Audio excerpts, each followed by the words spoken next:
अनुराधा वैदिक एस्ट्रोलॉजी में आप सबका अभिनंदन। आज हम बात करेंगे सप्तमी तिथि पर।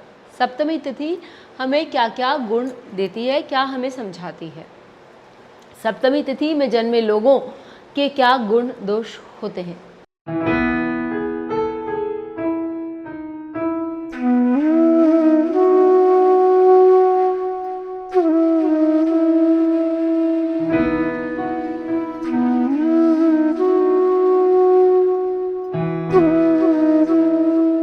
तो चलिए शुरू करते हैं, लेकिन उससे पहले आप सबका धन्यवाद कि आपने हमारे YouTube और Spotify चैनल्स को लाइक शेयर सब्सक्राइब किया। यही नहीं, आपने अपने सुझाव, अपने कमेंट्स भी लिखे।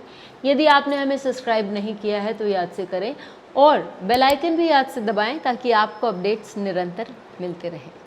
सप्तमी तिथि वाले लोग संतुष्ट प्रवृत्ति के लोग होते हैं। इनका मन हमें स्थिर रहता है और ये बहुत अच्छा काम करने के लिए सक्षम है। यही नहीं, ये जानते हैं कि किस तरह से अपने आप को काबू में रखते हुए निरंतर मेहनत करके आगे बढ़ना चाहिए। तो इसलिए वो जीवन में हमेशा अग्रसर होते हैं और इनकी सूझबूझ बहुत अच्छी होती है, इनकी प्रतिभा इतनी होती है कि लोग हमेशा इनसे आकर इनका सुझाव, इनके ओपिनियंस मांगते हैं।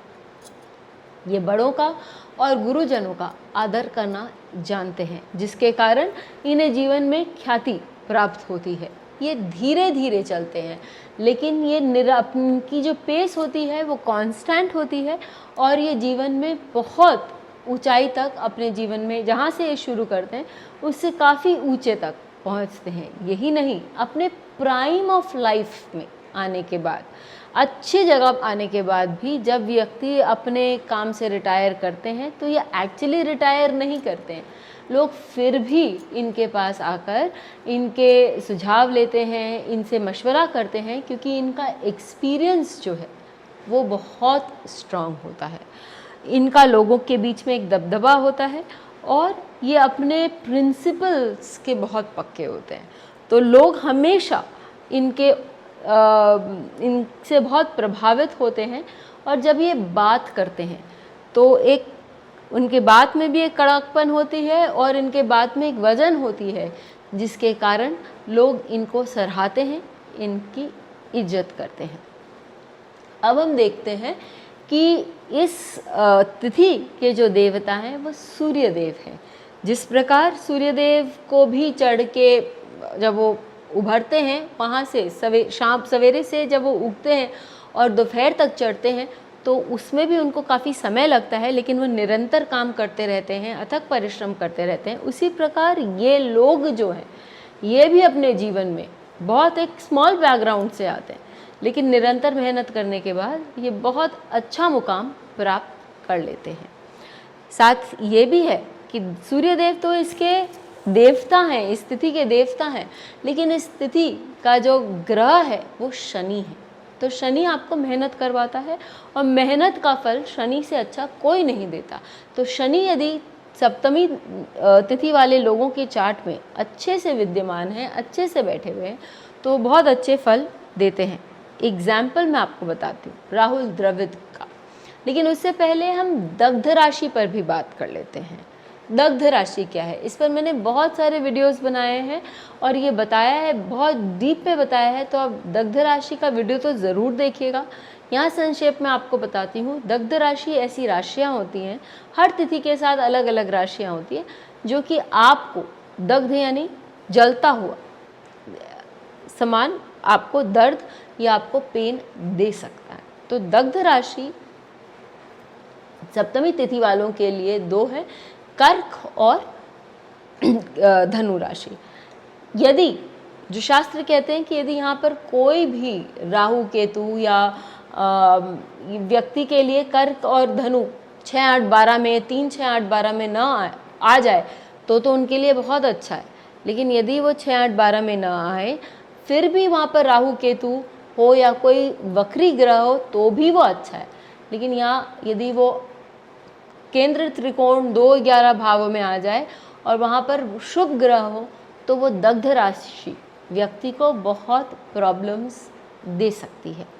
अब इतना सुनने के बाद आगे बढ़ते हैं और हम राहुल द्रविड़ का चार्ट ले लेते हैं। ठीक है, राहुल द्रविड़ का यदि आप चार्ट लेंगे तो आप देखिए वहाँ पर शनि, जो मैंने बोला कि वो आपके कर्म का कारक है और वो सप्तमी तिथि का जो ग्रह है वो वक्री होके, वक्री ग्रह बहुत स्ट्रांग होते हैं और तृतीय भाव में बैठे हुए हैं। भावार्थ रत्नाकर के अनुसार तृतीय भाव में जब शनि होते हैं तो वो अपने आप में एक बहुत अच्छा योग बनाते हैं। और तृतीय भाव आपके परसिस्टेंस, यानी कि आप डटे रहें, अपनी लगातार निरंतर अथक मेहनत करते रहें, शनि यदि वहाँ हो तो उसको बताता है। और हम सब जानते हैं कि राहुल द्रविड़ में वो उनका वो नेचर है कि वो हमेशा मेहनत करने के लिए कभी पीछे नहीं हटते और एक तरह से डटे रहते।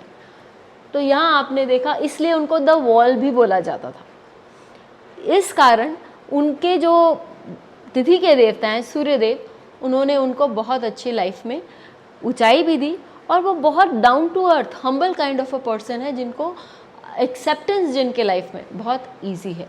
अब हम ये बोल सकते हैं कि क्योंकि उनका पाइसिस यानी मीन लग्न है तो दशम भाव तो केंद्र हो गया और वहाँ पर जो राशि आती है वो है सैजिटेरियस या धनु, और धनु हमने कहा कि दग्ध राशि है।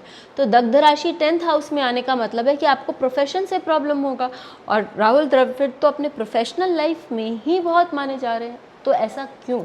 यदि आप देखेंगे तो उनके दग्ध राशि यानी कि उनका जो सैजिटेरियस है उसके बारे में आप देखिए कि वहाँ राहु विद्यमान है, और इस राहु के होने के कारण उनका जो करियर है वो बहुत ऊंचा गया और करियर में प्रॉब्लम्स नहीं हुए। प्रॉब्लम्स हुए लेकिन उसको उन्होंने हैंडल किया। और एक प्रॉब्लम, मैंने जैसे कहा कि प्रॉब्लम्स कम हो जाते हैं, एक प्रॉब्लम है कि उन्होंने शायद कप्तानी में और बहुत जगह उनको वर्ल्ड कप का प्रॉब्लम हमेशा रहा, उनको वो मिला नहीं, वो खिताब जो मिल सकता था उनको वो नहीं मिला। तो आपने देखा कि दग्ध राशि में यदि वक्री ग्रह हो या राहु हो तो वो प्रॉब्लम्स बहुत हद तक कम कर देता है, लेकिन पूरी तरह से मिटाएगा ये बात सही नहीं है।